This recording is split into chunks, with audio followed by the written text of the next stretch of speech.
ನಮಸ್ಕಾರ ವೀಕ್ಷಕರೇ, ಈ ವಿಡಿಯೋದಲ್ಲಿ ಮುಖ್ಯವಾಗಿ MCC ಮತ್ತು KA ನಾನು ನಿಮಗೆ ಸ್ಪೆಷಲಿ MCC ಬಗ್ಗೆ ಬೇಸಿಕ್ ಡೀಟೇಲ್ಸ್ ಹೇಳಕ್ಕೆ ಹೋಗ್ತಾ ಇದ್ದೀನಿ. ಮೊದಲನೇದು. ಎರಡನೇದು ನಾನು ನಿಮಗೆ all India quota cut off ಏನಾಗಿತ್ತು ಲಾಸ್ಟ್ ಇಯರ್ ಅದ್ರ ಬಗ್ಗೆ ಒಂದು ಮಾಹಿತಿ ಕೊಟ್ಟಿರ್ತೇನೆ. OBC ಆಗಿರ್ಬೋದು, EWS ಆಗಿರ್ಬೋದು, ಮತ್ತು ಆಮೇಲೆ ಜನರಲ್ ಮೆರಿಟ್ ಆಗಲಿ, SC/ST ಸಂಬಂಧಪಟ್ಟ ಹಾಗೆ ನಿಮಗೆ ಕಟ್ ಆಫ್ ಬಗ್ಗೆ ಮಾಹಿತಿ ಕೊಡ್ತೇನೆ. ಕೊನೆಯದಾಗಿ ನಿಮಗೆ ಕರ್ನಾಟಕದಲ್ಲಿರುವಂಥ ಕಾಲೇಜುಗಳ ಕಟ್ ಆಫ್ ಏನಾಗಿತ್ತು, ಭಾಳ ಮುಖ್ಯವಾಗಿರುವಂಥ ಮಾಹಿತಿ ಶೇರ್ ಮಾಡೋಕ್ಕೆ ಹೋಗ್ತಾ ಇದ್ದೀನಿ. ವಿಡಿಯೋ ಚೆನ್ನಾಗಿ ಅನಿಸೋ ಲೈಕ್ ಮಾಡಿ, ಮ್ಯಾಕ್ಸಿಮಮ್ ಜನರಿಗೆ ಶೇರ್ ಮಾಡೋದನ್ನ ದಯವಿಟ್ಟು ಮರಿಬೇಡಿ.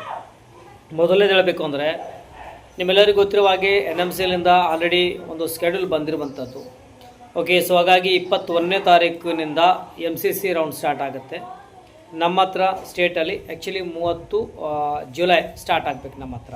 ಓಕೆ, ಇದು ಟೆಂಟೇಟಿವ್ ಆಗಿರೋದು, ಸ್ವಲ್ಪ ಹೆಚ್ಚು ಕಮ್ಮಿ ಸಹ ಮಾಡ್ಕೊಳ್ಬೋದು. ಓಕೆ, ಸೊ 21ನೇ ತಾರೀಕು ರಿಜಿಸ್ಟ್ರೇಷನ್ ಪ್ರಕ್ರಿಯೆ ಸ್ಟಾರ್ಟ್ ಆಗುತ್ತೆ MCCಯಿಂದ. ಓಕೆ, ಅದು ಆಲ್ರೆಡಿ ಸ್ಕೆಡ್ಯೂಲ್ ಆಲ್ರೆಡಿ ತೋರಿಸಿದ್ರೆ ಆಲ್ರೆಡಿ ಇದ್ರ ಬಗ್ಗೆ ಡಿಸ್ಕಸ್ ಮಾಡಿದ್ದೇನೆ. MCCನಲ್ಲಿ ಯಾರು ರಿಜಿಸ್ಟ್ರೇಷನ್ ಮಾಡ್ಕೊಳ್ಬೇಕು ನೋಡಿ. ಯಾರಿಗಾದರೂ ಒಂದು ವೇಳೆ ಆಲ್ ಇಂಡಿಯಾ ಕೋಟಾ ಅಂದರೆ ಭಾರತದಲ್ಲಿರುವಂಥ ಎಲ್ಲ ಸರ್ಕಾರಿ ವೈದ್ಯಕೀಯ ಕಾಲೇಜುಗಳು 15% ಸೀಟ್ಗಳಲ್ಲಿ ಕಾಂಟ್ರಿಬ್ಯೂಷನ್ ಮಾಡಿರ್ತಾರೆ. ಫಾರ್ ಎಕ್ಸಾಂಪಲ್ 100 ಸೀಟ್ ಅಂತೇಳಿ 15 ಸೀಟ್ಗಳು ನಿಮಗೆ ಆಲ್ ಇಂಡಿಯಾ ಕೋಟಾದಲ್ಲಿ ಅವೈಲೇಬಲ್ ಆಗುತ್ತೆ. 85 ಸೀಟ್ ಏನಪ್ಪ ಅಂದರೆ KEನಲ್ಲಿ ಅವೈಲೇಬಲ್ ಆಗುತ್ತೆ.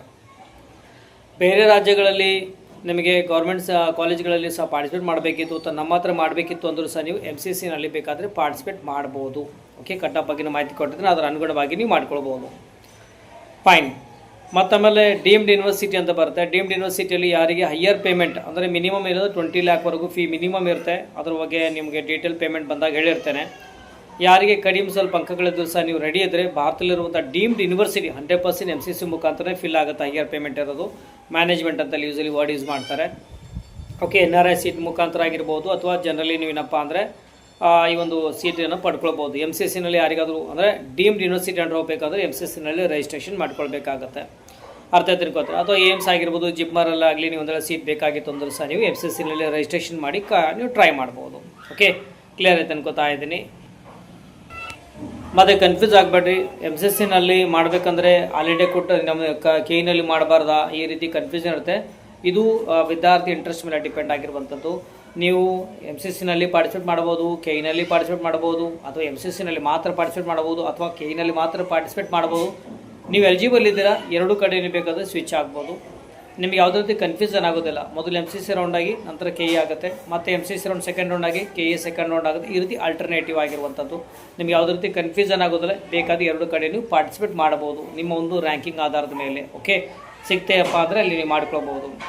ಮುಖ್ಯವಾಗಿ ನೋಡಿ, ಆಲ್ ಇಂಡಿಯಾ ಕೋಟಾಕ್ಕೆ ನೀವು ಮಾಡೋಕ್ಕೆ ಹೋಗ್ತಾ ಇದ್ದರೆ ಆಲ್ಮೋಸ್ಟ್ 5,000 to 10,000 rupees ಕ್ಯಾಟಗರಿ ಅನುಗುಣವಾಗಿ ಸೆಕ್ಯೂರಿಟಿ ಡಿಪಾಸಿಟಾಗಿ ತೆಗೆದುಕೊಳ್ತಾರೆ. ಡೀಮ್ಡ್ ಯೂನಿವರ್ಸಿಟಿ ಅಂತ ಬಂದಾಗ 2 lakh ಪ್ಲಸ್ ಯೂಸಲಿ ಅಲ್ಲಿ ಫೀ ಇರುವಂಥದ್ದು. ಸೊ ನೀವು ನೆಟ್ ಬ್ಯಾಂಕಿಂಗ್ನ ಆ್ಯಕ್ಟಿವೇಷನ್ ಮಾಡ್ಕೊಳ್ಳಿ ಅಂತ ನನ್ನ ರೆಕಮೆಂಡೇಷನ್ ಇದೆ. ಓಕೆ, ನೆಟ್ ಬ್ಯಾಂಕಿಂಗ್ನ ಆ್ಯಕ್ಟಿವೇಷನ್ ಮಾಡ್ಕೊಳ್ಳಿ. ನೀವು ಈಸಿಲಿ ಏನಪ್ಪ ಅಂದ್ರೆ ನೆಟ್ ಬ್ಯಾಂಕಿಂಗ್ ಮುಖಾಂತರ ಅಲ್ಲಿ ಸೆಕ್ಯೂರಿಟಿ ಡಿಪಾಸಿಟ್ನ ಪೇ ಮಾಡ್ಕೊಳ್ಬೋದು. ಓಕೆ, ಈಗ ನಾನು ನಿಮಗೆ ಡಿಸ್ಕಸ್ ಮಾಡೋಕ್ಕೆ ಹೋಗ್ತಾ ಇದ್ದೇನೆ ಲಾಸ್ಟ್ ಇಯರ್ ಏನಪ್ಪ ಆಲ್ ಇಂಡಿಯಾ ಕೋಟಾ ಏನಾಗಿತ್ತು, ಕಟ್ ಆಫ್ ಏನಾಗಿತ್ತು ಅದ್ರ ಬಗ್ಗೆ ಮಾಹಿತಿ ಕೊಡ್ತೀನಿ. ಕೊನೆಯದಾಗಿ ನಾನು ನಿಮಗೆ ಡಿಸ್ಪ್ಲೇ ಮಾಡಿರ್ತೇನೆ ಕಾಲೇಜ್ ವೈಸ್ ಏನೆಲ್ಲ ಕ್ಯಾಟಗರಿ ಇತ್ತು ಅನ್ನೋದನ್ನ. ಅದನ್ನೊಂದು ಸಲ ನೀವು ನೋಡಿಕೊಂಡು ನಂತರ ನೀವೇನಪ್ಪ ಅಂದರೆ ನೀವು ಒಂದು ನಿರ್ಧಾರ ತೆಗೆದುಕೊಳ್ಳಿ. MCCನಲ್ಲಿ ರಿಜಿಸ್ಟ್ರೇಷನ್ ಮಾಡ್ಕೊಳ್ಬೇಕಾ ಅಥವಾ KEನಲ್ಲಿ ಮಾಡಬೇಕಾ, ಒಳ್ಳೆ ಅಂಕಗಳು ಒಳ್ಳೆ ರ್ಯಾಂಕ್ ಬಂದರೆ MCCನಲ್ಲಿ ಬೇಕಾದರೂ ಮಾಡ್ಕೊಳ್ಳೋ. ಅದು ನೋಡಿದ ತಕ್ಷಣ ನಿಮಗೆ ಕಟ್ ಆಫ್ ಬಗ್ಗೆ ಒಂದು ಇನ್ಫಾರ್ಮೇಷನ್ ಬರುತ್ತೆ.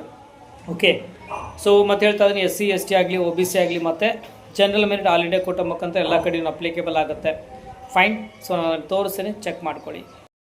ಸ್ಕ್ರೀನ್ ಮೇಲೆ ತೋರಿಸ್ತಾ ಇದ್ದೀನಿ special stray vacancy 2024 all India ಕೋಟಾದ ಹೇಳ್ತಾ ಇದ್ದೀನಿ. ಜನರಲ್ ಮೆರಿಟ್ 25,220, OBC ಇದ್ದರೆ 25,212, EWS ಇದ್ದರೆ 27,899 ಆಗಿತ್ತು. ಕಟ್ ಆಫ್ SC ನೋಡ್ಬೋದು 1,39,193, ಆಮೇಲೆ ST 1,68,888 ಆಗಿತ್ತು. ಓಕೆ, ಕ್ಲಿಯರಾಗಿ ಹೇಳಬೇಕು ಅಂದರೆ ನಮ್ಮ KEನಲ್ಲಿ ಏನಪ್ಪ ಅಂದರೆ ಜನರಲ್ ಮೆರಿಟ್ ಬಂದಾಗ ನಿಮಗೆ ಆಲ್ಮೋಸ್ಟ್, ಯಾಕಂದರೆ ಒಂದು ಪ್ರೈವೇಟ್ ಕಾಲೇಜ್ ಗೌರ್ಮೆಂಟ್ ಕೋಟಾಸ್ ಅವೈಲೇಬಲ್ ಆಗುವಂಥದ್ದು. ಸೊ ಹಾಗಾಗಿ ನಿಮಗೆ ಏನಿಲ್ಲ ಅಂದ್ರೂ ಕ್ಯಾಟಗರಿ ವೈಸ್ ನಿಮಗೆ ಜನರಲ್ ಮೆರಿಟ್ ಅಂತ ನಾನು ಕನ್ಸಿಡರ್ ಮಾಡಿದ್ರು ನಿಮಗೆ ಆಲ್ಮೋಸ್ಟ್ 65,000 to 70,000ವರೆಗೆ ಹೋಗುವಂಥ ಸಾಧ್ಯತೆ ಇರುತ್ತೆ. OBC ಕಟ್ ಆಫ್ ಇಲ್ಲಿ ನೋಡ್ಬೋದು 25,212 ಇದೆ. ಬಟ್ ನಮ್ಮ ಹತ್ರ ಏನಾಗುತ್ತೆ ಅಂದರೆ KEನಲ್ಲಿ OBC ಅಂದರೆ 2A 2B 3 ಈ ರೀತಿ ಮತ್ತು ಸಬ್ ಕ್ಯಾಟಗರೀಸ್ ಇರುವುದರಿಂದ, ಮತ್ತು ಇದಲ್ದೇ ಕನ್ನಡ, ರೂರಲ್ ಇತ್ತು, ರಿಸರ್ವೇಷನ್, HK ರೀಸನ್, ಈ ರೀತಿ ಭಾಳಷ್ಟು ರಿಸರ್ವೇಷನ್ ಇರೋ ಕಾರಣದಿಂದಾಗಿ ಕಟ್ ಆಫ್ ನಮ್ಮ ಹತ್ರ ಇನ್ನೂ ಡೌನ್ ಆಗುತ್ತೆ. ಮತ್ತು ಕಾಂಪಿಟೇಷನ್ ಲೆವೆಲ್ನು ನಮ್ಮ ಹತ್ರ ಕಡಿಮೆ. ಆಲ್ ಇಂಡಿಯಾ ಕೋಟಾ ಅಂದರೆ ಭಾರತದಲ್ಲಿರುವಂಥ ಎಲ್ಲ OBC ಜನ ಅಲ್ಲಿ ಪಾರ್ಟಿಸಿಪೇಟ್ ಮಾಡ್ತಾರೆ. ಇಲ್ಲಿ ಕರ್ನಾಟಕ ವಿದ್ಯಾರ್ಥಿಗಳು ಮಾತ್ರ ಪಾರ್ಟಿಸಿಪೇಟ್ ಮಾಡೋದ್ರಿಂದ ಕಟ್ ಆಫ್ ಯೂಸಲಿ ಲೋ ಆಗುವಂಥದ್ದು. ಸೊ ನಮ್ಮ ಹತ್ರ ಆಲ್ಮೋಸ್ಟ್ ನೋಡ್ಬೋದು ಕ್ಯಾಟಗರಿ ವೈಸ್ ನೋಡಿದಾಗ 1,10,20 ಹೋಗುವಂಥದ್ದು ಕ್ಯಾಟಗರಿ ಮೇಲೆ ಡಿಪೆಂಡ್ ಆಗುತ್ತೆ.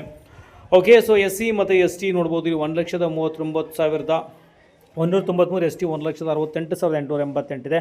ನೀವು ಚೆಕ್ ಮಾಡೋದು ಅಪ್ ಟು ನಿಮಗೆ 2.5 ಲ್ಯಾಕ್ವರೆಗೂ ಏನಪ್ಪ ಅಂತಂದರೆ SCನಲ್ಲಿ ಸೀಟ್ ಸಿಗುತ್ತೆ. ಅದು ಕನ್ನಡನ ರೂಲ್ ಮೇಲೂ ಡಿಪೆಂಡ್ ಆಗಿರುವಂಥದ್ದು. ಬಟ್ ನಾವು ಚೆಕ್ ಮಾಡಿದಾಗ ನೀವು ಆಲ್ ಇಂಡಿಯಾ ಕೋಟಾದಲ್ಲಿ ಜನರಲ್ ಮೆರಿಟ್ ಆಗಿರ್ಬೋದು, OBC ಆಗಿರ್ಬೋದು, SC ST ಆಗಿರ್ಬೋದು, ನಮ್ಮ ಹತ್ರ ಕಟ್ ಆಫ್ ಫ್ಲೋ ಆಗುತ್ತೆ. ಯಾವಾಗ ನಾವು ಈ ಒಂದು MCC ಕೌನ್ಸಿಲಿಂಗ್ನ ಕಂಪೇರ್ ಮಾಡಿದಾಗ KEನಲ್ಲಿ ಕಟ್ ಆಫ್ ಡೌನ್ ಇರುತ್ತೆ. ಓಕೆ, ಅಂದರೆ ಸಿಂಪಲ್ ವೇನಲ್ಲಿ ಹೇಳಬೇಕು ಅಂದರೆ ಯಾರಿಗೆ ಆಲ್ ಇಂಡಿಯಾ ಕೋಟಾದಲ್ಲಿ ಸೀಟ್ ಸಿಗುತ್ತೆ ಅಂದ್ಕೊಳ್ಳಿ, ನಮ್ಮ ಹತ್ರ ಟಾಪ್ ಕಾಲೇಜ್ ಸಿಗುತ್ತೆ. ಸಪೋಸ್ ಆಲ್ ಇಂಡಿಯಾ ಕೋಟಾದಲ್ಲಿ ನಂಬರ್ 10 ಸಿಗ್ತಾ ಇದ್ದರೆ ನಿಮಗೆ ಕರ್ನಾಟಕ ಮೀನ್ಸ್ KEನಲ್ಲಿ ನಿಮಗೆ ನಂಬರ್ 6 ಸಿಗುವಂಥ ಚಾನ್ಸಸ್ ಜಾಸ್ತಿ ಇರುವಂಥದ್ದು. ಒಟ್ಟಾಗಿ ನಿಮಗೆ ನಮ್ಮ ಹತ್ರ ಕರ್ನಾಟಕದಲ್ಲಿ ಸೀಟ್ ಸಿಕ್ಕಿಲ್ಲ ಅಂದರೆ ಆಲ್ ಇಂಡಿಯಾ ಕೋಟಾದಲ್ಲಿ ನಿಮಗೆ ಸೀಟ್ ಸಿಗೋಕ್ಕೆ ಸಾಧ್ಯನೇ ಇಲ್ಲ. ಯಾಕಂದರೆ ಆ ಲೆವೆಲಲ್ಲಿ ಕಾಂಪಿಟೇಷನ್ ಇರುವಂಥದ್ದು. ಇವಾಗ ನಾನು ನಿಮಗೆ ಸ್ಕ್ರೀನಲ್ಲಿ ತೋರಿಸಾದಾನೆ ಕಾಲೇಜ್ ವೈಸ್ ಏನಪ್ಪ ಅಂದರೆ ಕಟ್ ಆಫ್ ಏನಿತ್ತು ಅಂದರೆ round 1 to up to stray ವೇಕೆನ್ಸಿವರೆಗೆ ಚೆಕ್ ಮಾಡಿದಾಗ ಯಾವುದು ಕಡಿಮೆ ಇರುತ್ತೋ ಅದು ನಾನು ನಿಮಗೆ ಕಟ್ ಆಫ್ ಡೌನ್ ಇರುತ್ತೋ ಅದು ನಿಮಗೆ ತೋರಿಸಾದಾನೆ. MMC ಜನರಲ್ ಮೆರಿಟ್ ಆಗಲಿ OBCಯಲ್ಲಿ ಚೆಕ್ ಮಾಡ್ಬೋದು, ಆಮೇಲೆ SC ST ನೋಡ್ಬೋದು. ಓಕೆ, ಸೊ ಈ ರೀತಿ ಕಂಪ್ಲೀಟಾಗಿ 24 ಗೌರ್ಮೆಂಟ್ ಕಾಲೇಜಸ್ಗಳ ಕಟ್ ಆಫ್ ಹಾಕಿರ್ತೀನಿ, ಒಂದು ಸಲ ಚೆಕ್ ಮಾಡ್ಕೊಳ್ಳಿ. ಸೊ ನಿಮಗೊಂದು ಐಡಿಯಾ ಬರುತ್ತೆ ಕಟ್ ಆಫ್ ನೀವು KEನಲ್ಲಿ ಕಂಪೇರ್ ಮಾಡಿದಾಗ ಏನಾಗಿರುತ್ತೆ ಮತ್ತು ಆಮೇಲೆ MCCನಲ್ಲಿ ಏನಾಗುತ್ತೆ ಅನ್ನೋದು ಭಾಳಷ್ಟು ಡಿಫ್ರೆನ್ಸ್ ಇರುವಂಥದ್ದು. ಓಕೆ, ಸೊ ಕಂಪ್ಲೀಟಾಗಿ ಎಲ್ಲ ನಿಮಗೆ ಈ ಒಂದು ಇಮೇಜ್ ಹಾಕಿರ್ತೇನೆ, ಚೆಕ್ ಮಾಡ್ಕೊಳ್ಳಿ. ವಿಡಿಯೋ ಚೆನ್ನಾಗಿ ಅನಿಸಿದ್ರೆ ಮಾತ್ರ ಮ್ಯಾಕ್ಸಿಮಮ್ ಜನಕ್ಕೆ ಶೇರ್ ಮಾಡಿ. ಓಕೆ, ಸೊ ವಿಡಿಯೋದಲ್ಲಿ ಇಷ್ಟೇ ಇದೇ ರೀತಿ ಅಪ್ಡೇಟ್ ನೀಡ್ತಾ ಇರ್ತೇನೆ. ಮತ್ತೊಂದು ಒಂದು ವಿಡಿಯೋದಲ್ಲಿ ಮೆಂಬರ್ಶಿಪ್ಗಾಗಿ ವಾಟ್ಸಪ್ ಮಾಡ್ಬೋದು. ಓಕೆ, ಚಲೋ, ಟೇಕ್ ಕೇರ್, ಬಾಯ್.